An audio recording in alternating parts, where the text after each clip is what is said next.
বিসমিল্লাহির রহমানির রহিম। দূর এবং কাছে থেকে যেখান থেকে আমার ভিডিও দেখতেছেন বা পরবর্তীতে দেখবেন, সকলের প্রতি রইল আমার সালাম। আসসালামু আলাইকুম ওয়া রাহমাতুল্লাহি ওয়া বারাকাতুহু। আজকে আপনাদের সামনে আমি একটি খুবই পুরাতন একটি ডায়েরি থেকে আপনাদের সামনে বিচ্ছেদ বা শত্রুতা সৃষ্টি করার জন্য একটি ভিডিও নিয়ে সম্পূর্ণ আলোচনা করব।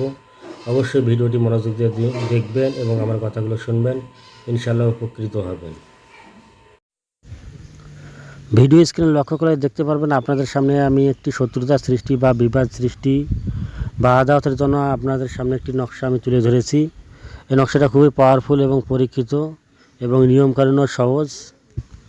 হয়তো অনেকেই এই নকশা সম্পর্কে অবগত আছেন এবং নিয়ম তরতিব না জানার কারণে আপনাদের কাজ ভ্রান্ত ঘটে। তাদেরকে বলবো আপনারা নিয়ম মতন নকশাটি প্রয়োগ করুন, ইনশাল্লাহ ফলাফল যথাযথভাবে পাবেন। এই নকশাটি লেখার নিয়ম শনি মঙ্গলবারে লিখবেন এবং মিররিক বা জোল সেতারায় লেখার চেষ্টা করবেন এবং ভোগ হিসেবে বাকুড়ি দেওয়ার চেষ্টা করবেন। এখানে যে আয়াতটি দেওয়া আছে নকশা আকারে দেওয়া, এই আয়াতটি হইতেছে ইয়া কাহেরু জুলবা শাহিদ আন্তাল্লাজি লাইয়াতাকু এনতে কামিহু। এই আয়াতটি মূলত শত্রুতা সৃষ্টির জন্য খুবই কার্যকর এবং তার পাশাপাশি অনেকে এটা শত্রু ধ্বংসের জন্য প্রয়োগ করে থাকেন এবং এটা দিয়ে দুটোই কাজ হয়, শত্রুতা সৃষ্টি এবং শত্রুকে ধ্বংস করার ক্ষেত্রে খুবই ভালো কাজ করে।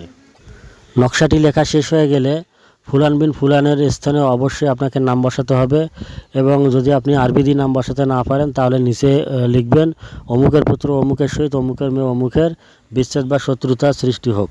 এইভাবে আপনি লিখবেন। তারপর আপনি তাবিজটা মুরব্বা করবেন। মুরব্বা করে আপনি পুরাতন কবরে গাড় দেবেন, পুরাতন কবরে দাফন করবেন।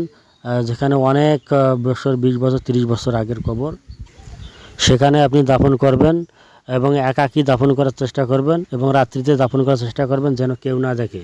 তাহলে যে জিনিস যত গোপন সেই জিনিস তত শক্তিশালী। গোপনভাবে কাজ করতে পারলে নিয়ম মতো ইনশাল্লাহ আপনি কামিয়াবি লাভ করবেন। নিত্য নতুন ভিডিও পেতে আমার চ্যানেলটি সাবস্ক্রাইব করুন, যাতে করে অন্যরকম এইরকম ভিডিও আপনি পাবেন এবং ভিডিওটিতে লাইক এবং শেয়ার করার চেষ্টা করবেন। ধন্যবাদ সকলকে।